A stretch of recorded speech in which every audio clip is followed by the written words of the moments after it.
we got to talk about potential adds that the Leafs could make at the trade deadline, because one name that has been floating around in the rumor mill is St. Louis Blues captain Ryan O'Reilly in the final year of a $7.5 million contract.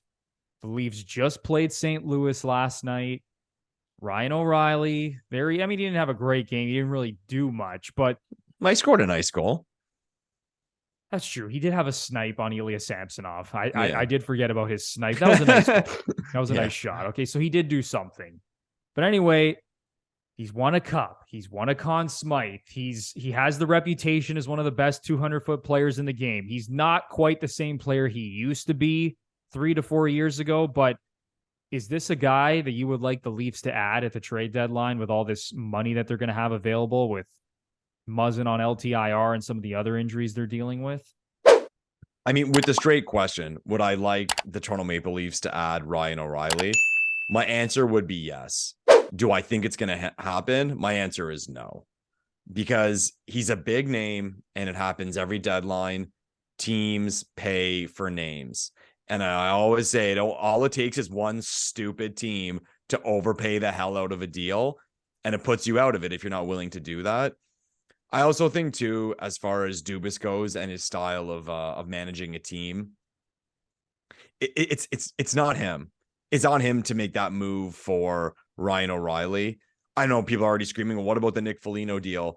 That really was a weird one to me. Like I thought that was very un-Dubas-like. And I look back at it now, and I think under the circumstances, like let's say what it was. Here you had the Leafs in the Canadian division, dominated it all year, and in their path was Montreal, a Montreal team that under normal circumstances wouldn't have been in the playoffs based on their record, and Winnipeg. The Leafs had an opportunity to be in a semifinal of the Stanley. Again, I almost said conference final. I always do that. The Leafs had an opportunity to be in the third round. That was like, I'm not going to say a slam dunk, but you'll never be able to look forward and have a chance like that, where these are going to be your two opponents. So I think maybe that move had something to do with it, in the way that Dubas is like, I can add this. I'm going to add it. This is a chance and I'm willing to overpay. But as far as Ryan O'Reilly goes, no. Dubas and his staff will run the numbers. They'll see what it'll cost to get Ryan O'Reilly. And then they will look around the league and find less flashy of a name with a guy who does what Ryan O'Reilly does, or almost what he does, and be able to get it for a much cheaper price. And then then they can use that money or those assets to add more to the team. I just don't think it's his style to make. I mean, we grew up with it like in the 90s and the 2000s, like the big splash, big name at the deadline guy. Remember those years, Detroit? What was that 1 year? No, my wheels are turning. I think the Red Wings, was it in the same?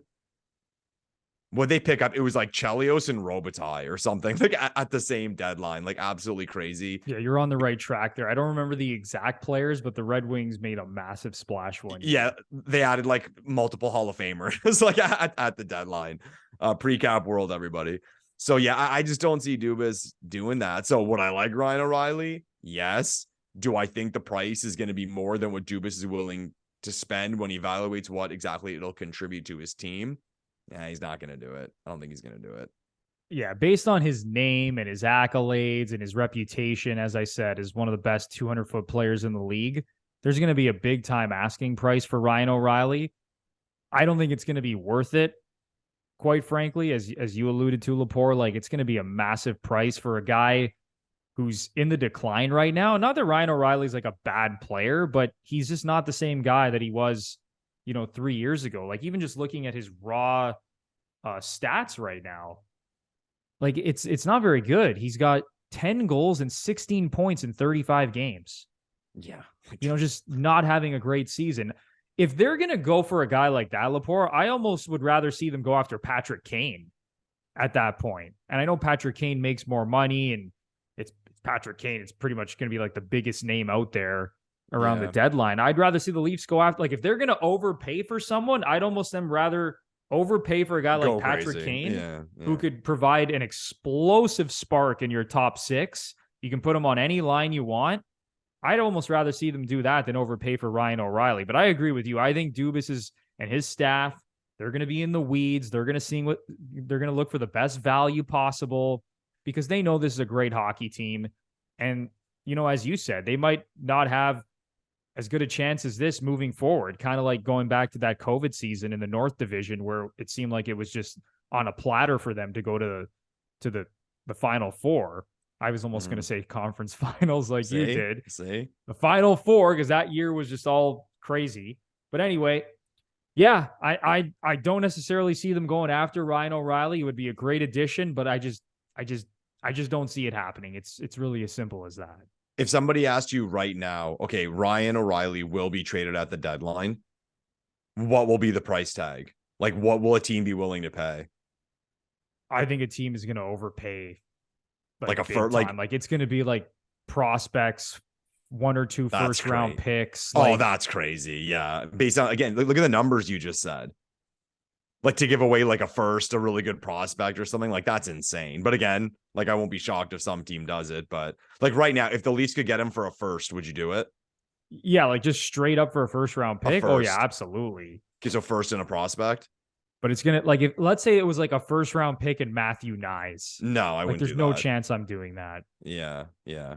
I guess a first, like you look around the league and you see what's traded for, like almost any name you've heard of goes for a first or a second. So, yeah. I mean, if you think it fits, but it's just, I just don't think Ryan O'Reilly's the same player. I still think he's a good player, but if you're going to have to unload, some of your best assets for him, I don't know. I'd be a little bit scared of doing that. And I think, as you mentioned, Lepore, having it burned him just a couple of years ago with Nick Foligno. I think Dubas is going to be a little bit hesitant to pull off a similar deal for, I don't want to say a similar type player because Ryan O'Reilly's better than Nick Foligno, but a guy who's declining offensively. Yeah. How much value is he actually going to provide us with the team that we already have in place? Like, do I really want to overpay for someone like that? It's a PR thing is what they call the Grizzly vet. It's a total PR move. So people can write articles about it. Exactly.